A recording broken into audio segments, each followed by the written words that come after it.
Subscribe now and press the bell icon. Never miss an update. Welcome friends, मैं संजय सिंह फिर से आ गया हूँ लेकर के आपके अपने चैनल में स्टडी विथ बुद्धसेन में। आज हम लोग पढ़ेंगे उत्तल दर्पण के उपयोग और अवतल दर्पण के उपयोग, जिसके बारे में आप पहले पढ़ चुके हैं, उसी के उपयोग के बारे में। हालांकि मैं कुछ उपयोग के बारे में बता भी चुका हूँ, लेकिन इसमें देख लेते हैं कि कौन कौन से उपयोग और नया है। तो ये तो हम आपको बता चुके हैं कि वाहनों के पीछे के वाहन देखने के लिए किसका उपयोग करते हैं, अवतल दर्पण का उपयोग किया जाता है। दूसरा क्या है, दुकानों में सिक्योरिटी के लिए किसका, उत्तल दर्पण का उपयोग किया जाता है। किस तरीके से, जैसे सीसीटीवी कैमरा होता है उस तरीके से, बट सीसीटीवी कैमरा में रिकॉर्डिंग होती है और इसमें रिकॉर्डिंग नहीं होती है। इस चीज़ का आप लोग ध्यान रखेंगे। तो ये सामान्य उपयोग हुए किसके, उत्तल दर्पण के। और अवतल दर्पण के उपयोग में देखें तो आपका अवतल दर्पण का उपयोग आता है, उसमें है कि सर्च लाइट आप लोग न जानते होंगे, लेकिन वाहनों का हेडलाइट जो होता है उसमें किसका प्रयोग किया जाता है, अवतल दर्पण का प्रयोग किया जाता है, जिससे हमारा जो प्रकाश हो वो क्या हो, फैल के दिखाई दे, ज़्यादा दूर तक दिखाई दे। अन्यथा क्या होगा, दिखाई नहीं देगा, वो संकुचित क्षेत्र में दिखाई देगा और हमें वाहन चलाने में प्रॉब्लम होगी। दंत विशेषज्ञ अवतल दर्पण का प्रयोग करते हैं किसमें, दांतों के मरीज के दांतों को देखने के लिए। कैसे, जैसे दांत में वैसे भी बहुत कम स्पेस होता है और बहुत कम स्पेस होने की वजह से उसमें दिखाई कम चीज़ें देखते हैं। जब हम अवतल दर्पण का प्रयोग करते हैं तो वहाँ पर क्या होता है, चीज़ें हमें बड़ी दिखाई देती हैं। ठीक, अब इससे प्रायः चेहरे को बड़ा देखने के लिए और सेविंग दर्पणों के रूप में प्रयोग किया जाता है। चेहरे को बड़ा देखने के लिए ये सामान्य रूप से आमतौर पर यूज किया जाता है, लेकिन अगर नाई के यहाँ देखें तो नाई के यहाँ सही तो बात है कि उपयोग ये दर्पण किया जाना चाहिए, अवतल दर्पण, बट ये लोग उपयोग कौन सा करते हैं, समतल दर्पण करते हैं। किसकी कंपेयर में, अवतल दर्पण की कंपेयर में। सौर भट्टियों को बड़े अवतल दर्पण का उपयोग किया जाता है। किस तरीके से किया जाता है, सौर भट्टियों में, सौर भट्टी आप लोग ना जानते हो कि इसका उपयोग किस में किया जाता है, आपके उसमें क्या बोलते हैं,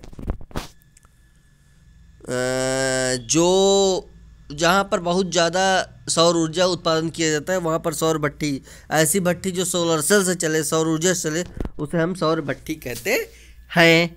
तो यह हुआ सामान्य उपयोग। अब इसके आगे हम लोग देखेंगे कि सौर भट्टी भी हो गया। अब इससे कुछ संबंधित क्या है, फार्मूलाज हैं और चिन्ह परिपाटी के नियम हैं। अगर आप लोगों को ज़रूरत हो तो हम उसका सही वो डेरिवेशन कराएंगे, तो कमेंट में करिएगा, अदरवाइज केवल फार्मूला बता करके। हाँ दोस्तों, तो उससे रिलेटेड यानी परावर्तन से रिलेटेड हम कुछ क्वेश्चन करने वाले हैं यहाँ पर। तो जो पहला क्वेश्चन है हमारा क्या है, आइए देखते हैं उसमें। उस उत्तल दर्पण की फोकस दूरी ज्ञात कीजिए। उस उत्तल दर्पण की फोकस दूरी ज्ञात कीजिए जिसकी वक्रता त्रिज्या कितनी है, 32 सेंटीमीटर, 32 सेंटीमीटर। वक्रता त्रिज्या बोले तो आप जानते हैं क्या है, आर।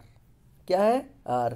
क्या निकालने के लिए कह रहा है, फोकस दूरी। क्या निकालने के लिए कह रहा है, फोकस दूरी। तो हमारे पास कौन सा फार्मूला है, ये देखिए यहाँ पर लिखा हुआ भी है। कौन सा फार्मूला है, F=R/2, ये फार्मूला है। F=R/2। अब इसी पर रख दीजिए, इसी पर रख दीजिए तो क्या हो जाएगा, R की वैल्यू है 32/2 यानी 16 सेंटीमीटर आपका आंसर होगा। यही आपका आंसर फाइनल है।